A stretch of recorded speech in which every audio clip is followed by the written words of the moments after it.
Already Mumbai, Delhi, metropolitan పెద్ద పెద్ద cities అన్నిట్లో కూడా నడుస్తున్న అతి పెద్ద స్కామ్ అండి ఇది.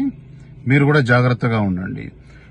ఈ రోజుల్లో అమెజాన్, ఫ్లిప్కార్ట్ ఇట్లాంటి పార్సిల్స్ మన ఇంటికి రోజుకు ఒకటి కాకపోతే 4-5 కూడా వస్తున్నాయి.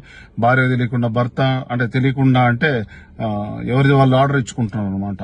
పిల్లలు, భార్య, భర్త ఇట్లా ఇంటికి ఏది వస్తుందో ఏమో తెలియదు, రాగానే సంతకం పెట్టేసి తీసేసుకుంటాం. ఒకసారి మీరు పార్సిల్ ఓపెన్ చేశాక ఒక తెల్ల పౌడర్ కానివ్వండి, లేకపోతే ఏం లేబుల్ లేనటువంటి టాబ్లెట్స్ కానీ, వైట్ కానీ మీకు వస్తాయి. అది వచ్చినా మీరు రిసీవ్ చేసుకున్నాక ఆ రోజు సాయంత్రమో నెక్స్ట్ డేనో ఫోన్ వస్తుంది అనమాట. మేము నార్కటిక్స్ నుంచి చేస్తున్నాము, మీకు డ్రగ్స్ వచ్చాయి, మీరు డ్రగ్స్ ఆర్డర్ ఇచ్చారు, నైజీరియా నుంచో, ఉగాండా నుంచో, కెన్యా నుంచో, ఎక్కడి నుంచో వచ్చాయి ఈ డ్రగ్స్. మేము ఇప్పుడు ఈడీ చాలా పేర్లు చెప్తారు వాళ్ళు, ఈడీ అని, బోడీ అని, సిబిఐ అని చెప్పేసి ఇట్లా పెట్టేసి కాల్ కట్ కాగానే మళ్ళీ నెక్స్ట్ డే కానీ ఒక గంటలోనే వీడియో కాల్ చేస్తారండి వాళ్ళు. వెనక పోలీస్ డ్రెస్ చేసుకున్న వ్యక్తి, వెనక పోలీస్ సెటప్ ఇవన్నీ ఉంటాయి. బెదిరించి పారేస్తారు. ఎట్టి పరిస్థితిలో మీరు వీటికి భయపడొద్దు. ఇమ్మీడియట్ గా పోలీస్ కంప్లైంట్ ఇవ్వండి.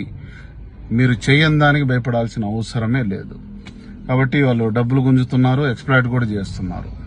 ఇలాంటి వాటికి భయపడొద్దు. వెంటనే పోలీసులకు రిపోర్ట్ చేయండి. జాగ్రత్తగా ఉండండి. Thank you. జై హింద్.